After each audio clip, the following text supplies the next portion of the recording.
It's 10 o'clock. This is Sky News at 10, our top story. A threat to life. Hurricane Melissa batters Jamaica, bringing with it winds of up to 185 miles an hour. Dubbed the storm of the century, the catastrophic Category 5 hurricane has barreled across the island, wreaking destruction. Hundreds of thousands of people are without power tonight. The Red Cross warns 1.5 million people on the island will be directly affected. Also tonight, a dog walker dies and another man is seriously injured in a triple stabbing in West London. Blasts are heard in Gaza after Israel's prime minister orders his military to carry out powerful airstrikes. Lord Mandelson, sir, did you tell Keir Starmer everything about the nature of your relationship with Jeffrey Epstein? Remaining tight-lipped, Sky News challenges Lord Mandelson for the first time since his sacking as U.S. ambassador over his links to Jeffrey Epstein. Hello, dear. Just going to, John Cleese leads tributes to the Fawlty Towers actress Prunella Scales, who has died at the age of 93. And we'll take a first look at tomorrow's front pages in our press preview from 10:30 right through to midnight.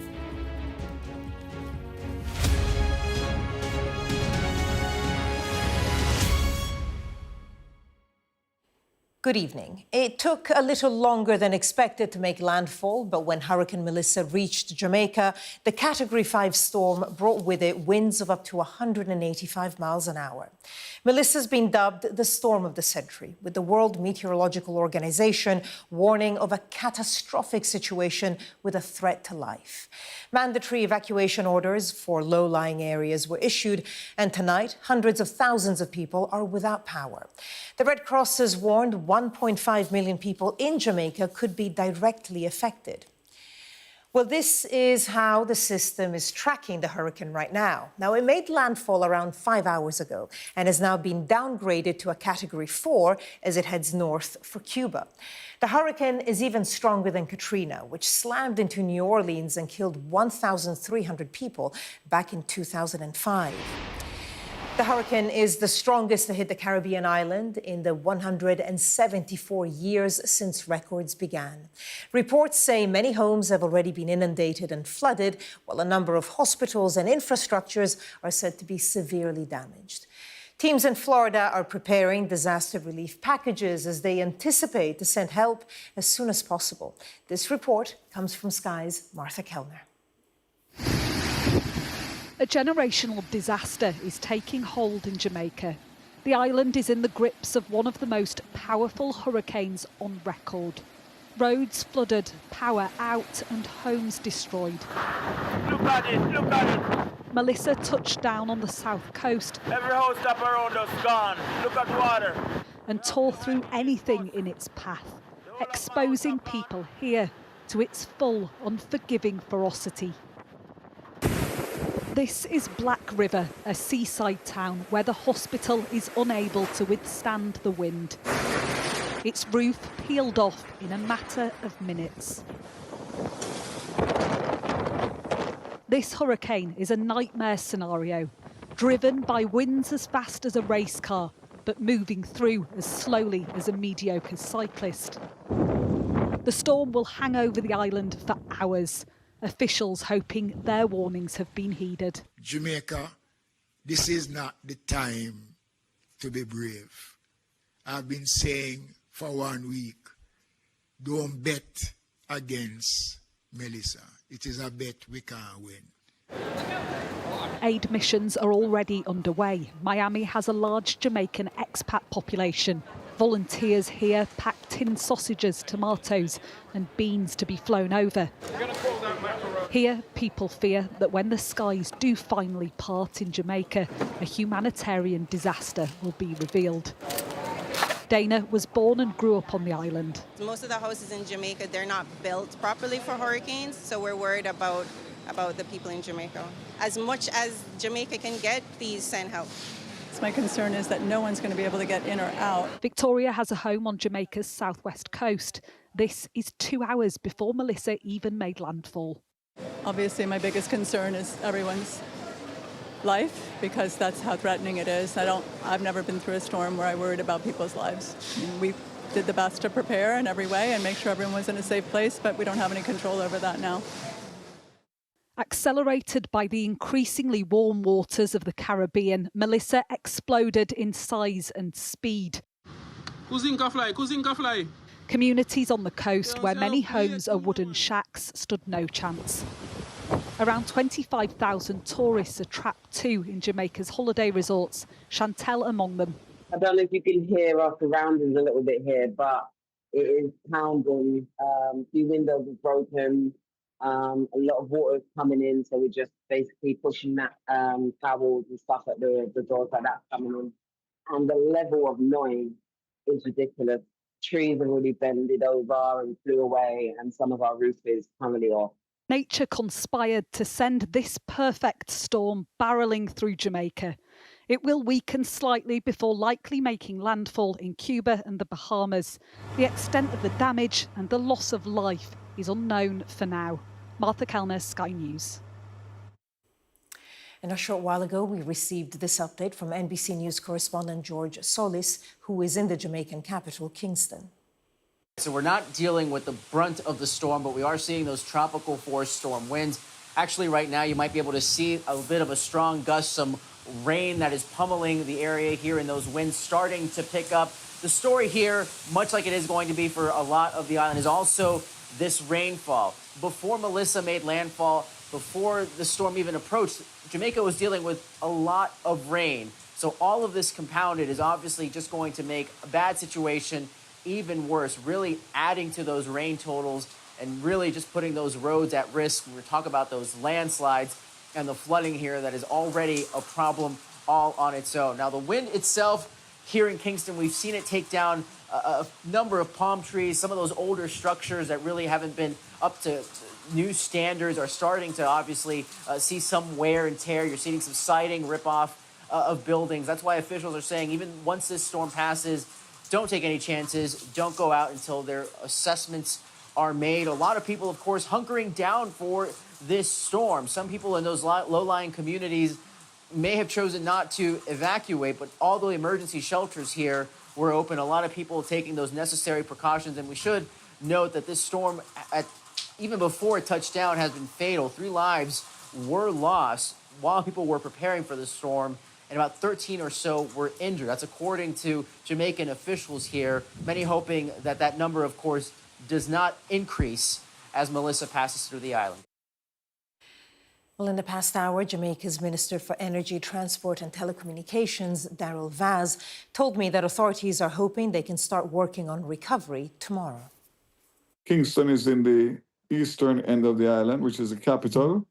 So we have not been that badly affected, so we'll be able to respond better, as this is the epicenter of commerce and government business in the island. The reports that are coming out of Western Jamaica are horrific, meaning that there's devastation to infrastructure, life, and livelihoods. So we're hoping that by tomorrow we'll be able to do an assessment to start the recovery process. Next tonight, the Home Office has confirmed a man arrested over a fatal stabbing in West London is an Afghan national who entered the country in a lorry in 2020. One man died and another was seriously injured after the triple stabbing in Uxbridge yesterday in what police described as a senseless act of violence. Sky's Alice Porter has the story.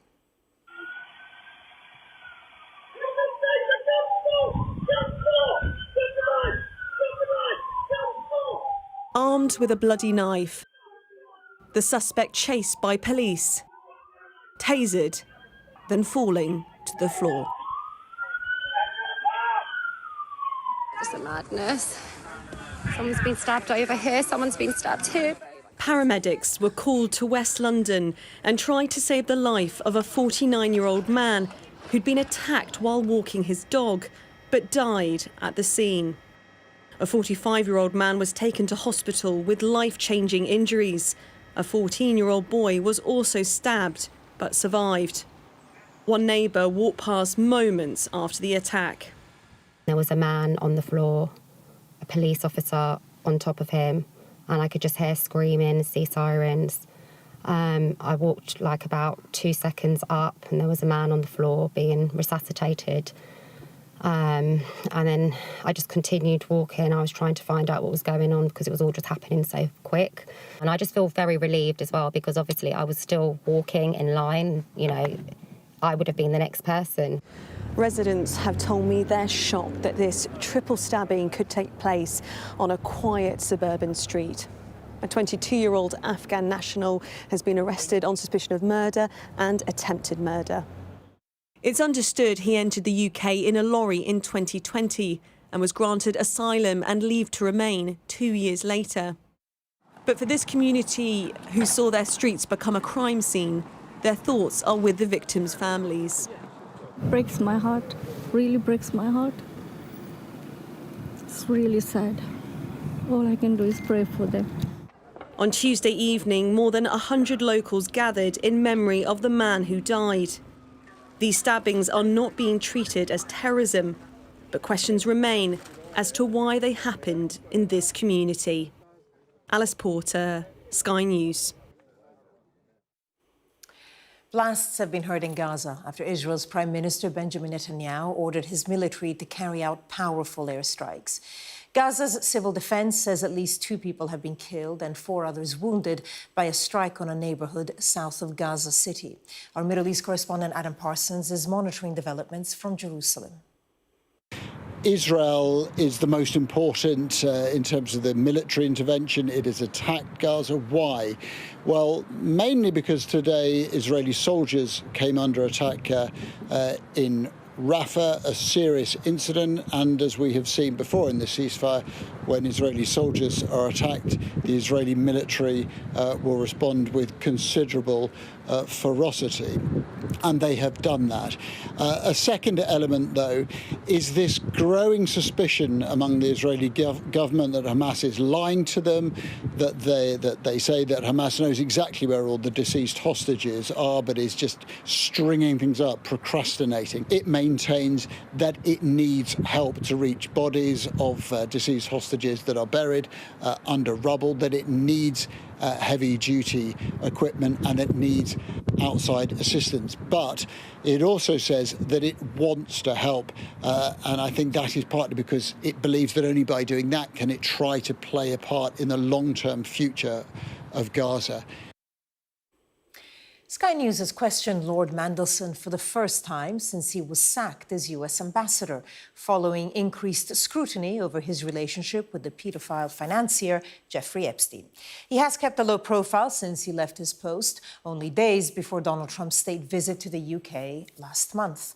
His role in Washington has still not been filled, and his role as a peer in the House of Lords has been called into question, with voices across the spectrum calling for it to be removed. But he wasn't too willing to speak when we caught up with him. Lord Mandelson, sir, did you tell Keir Starmer everything about the nature of your relationship with Jeffrey Epstein? Was there full disclosure about your relationship with Jeffrey Epstein before you were appointed ambassador? Did you tell Keir Starmer everything? Did you leave anything out? So can you clear up for us? How many times did you visit Jeffrey Epstein? How many times did you visit him, sir? Sir, who are the friends you referred to in your birthday message to Epstein in his birthday book? So are you going to release all the correspondence between you and Jeffrey Epstein? Lord Mandelson, these are important matters, sir. Are you going to release the correspondence? Was Keir Starmer aware?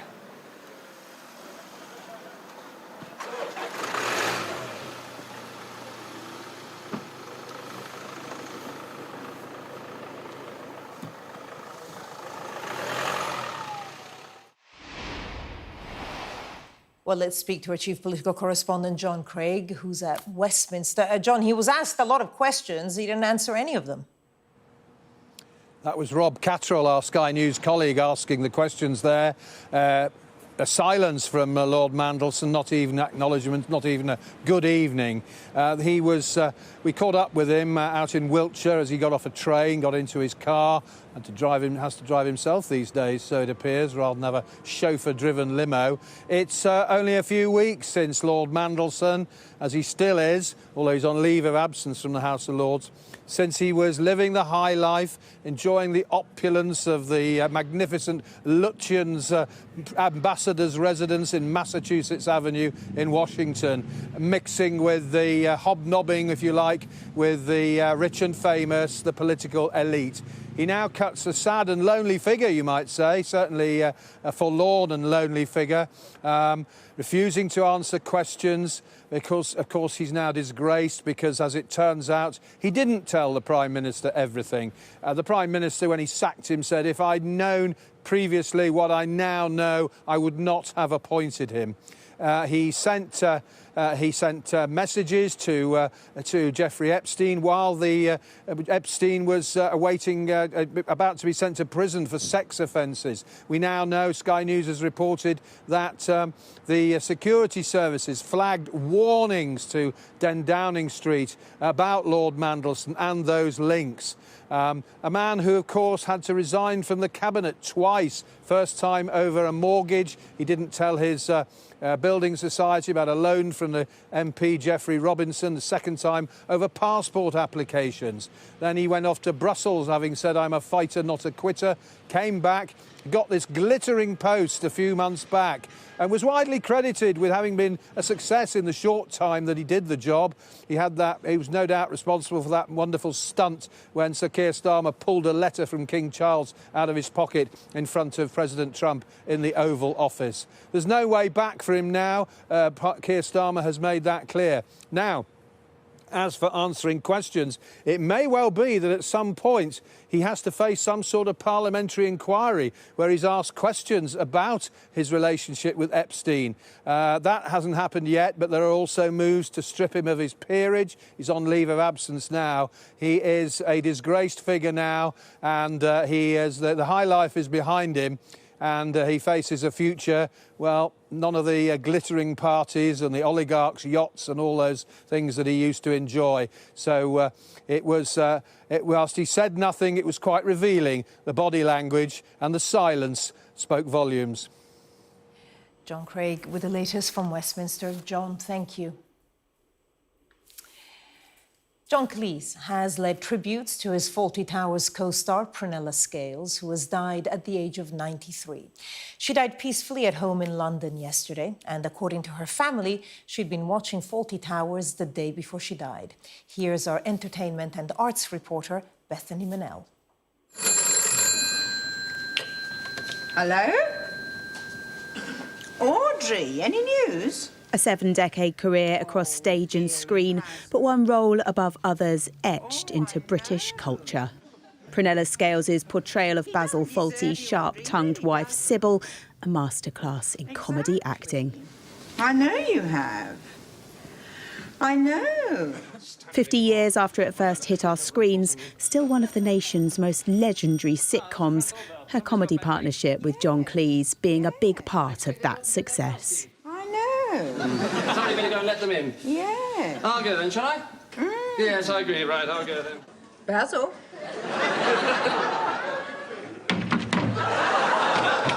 Hi, dear. Just checking the doors.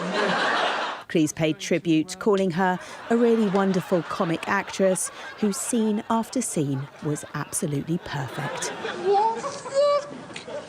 British Prime Minister Sir Keir Starmer also praising her as part of a golden era of British comedy, giving many people a huge amount of enjoyment over many years, from performers and politicians to friends in the industry.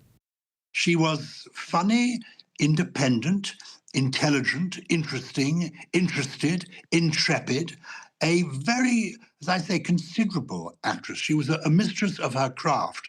Have I many forgeries? Training at the Old Vic and working since the 1950s, Scales worked with some of TV's comedy greats, receiving a BAFTA nomination for her portrayal of Elizabeth II in Alan Bennett's A Question of Attribution. Yes, well, as a member in this instance, somewhat unusually for me of the public, I also find a forgery fascinating. Famous for playing a woman in a miserable marriage, Happily, her own was long and fruitful, married to actor Timothy West for over 60 years. Before his death in 2024, they travelled the world's waterways, documented in Great Canal journeys. Once she's run into 2 or 3 things, I think you'll find she'll probably like to hand the job. Are you trying to I'm not suggesting that at all. I'm just saying that I'm a perfectly competent steerswoman. The programme addressing her dementia with warmth and honesty. Survived by her sons Sam and Joseph, in a statement they said, although dementia forced her retirement from a remarkable acting career of nearly 70 years, she continued to live at home. She was watching Fawlty Towers the day before she died. The character that Prunella so memorably brought to life, that made her a household name, her companion to the end. Bethany Manel, Sky News.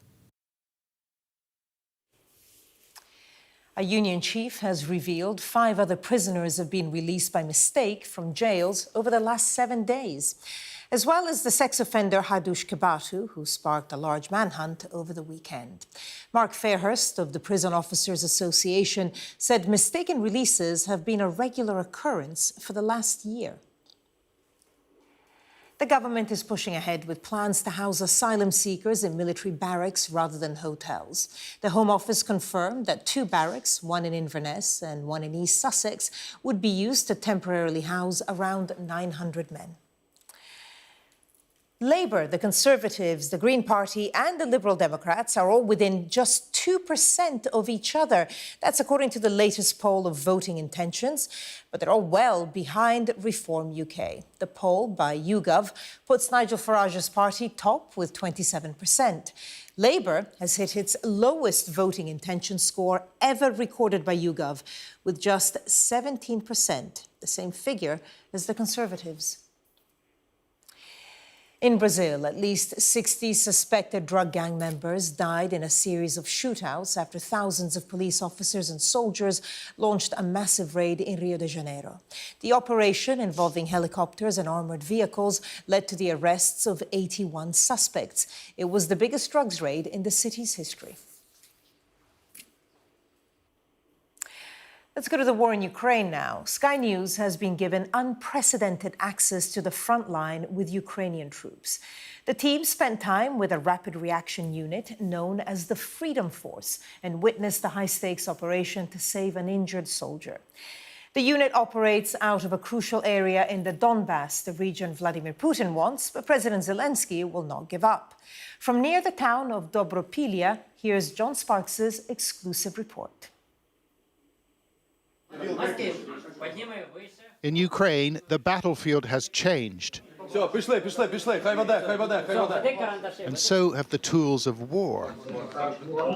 Drones are used as the weapon of choice in an area now called the kill zone. But there are other ways to use them as well. This unmanned ground drone belongs to a Ukrainian unit called Freedom Force. And we watched as they prepared it for the battleground, packed with provisions for their troops. They took it to the launch point in the dead of night, a position on the edge of the kill zone. Okay, we're at the position. We are going to have to move fast. The robot was carrying food and water and ammunition for a dozen or so men in the field. They do this every single night. I mean, they're used to it, but it doesn't make it any less stressful. They are worried. They're worried about the drones, Russian drones. There it goes. We're out in the open. There's nowhere to hide. And the drone is moved quickly to the departure point. Машина готова, хлопці готовляться, зараз будуть вирушати. Working remotely from a nearby bunker, the operator steered it into the darkness. On our return to Freedom Force headquarters, we discovered the mission had changed. The robot had been reassigned. It was going to perform a rescue.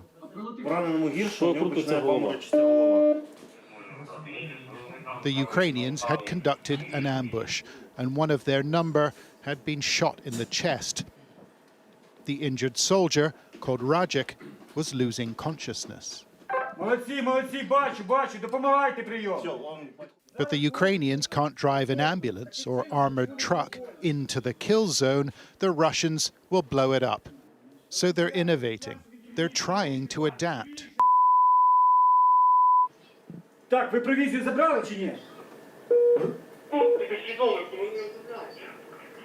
With the patient secured, the ground drone began the return journey.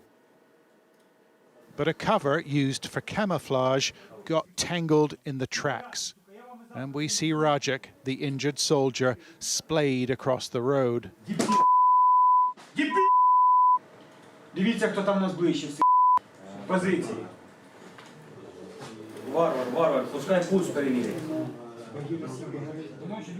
This is the only long-range robot that Freedom Force has, bought for them by a charity in Kyiv. But the wheels were untangled, and the injured soldier still had a pulse.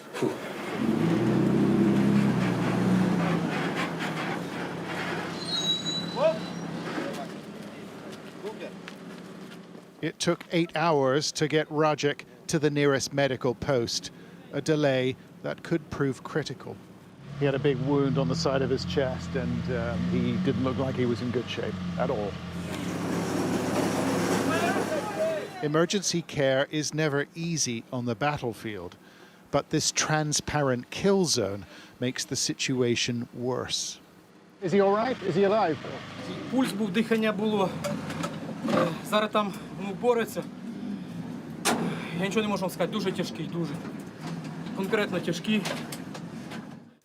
In the kill zone, which separates the Ukrainians and the Russians, machines are doing much of the fighting.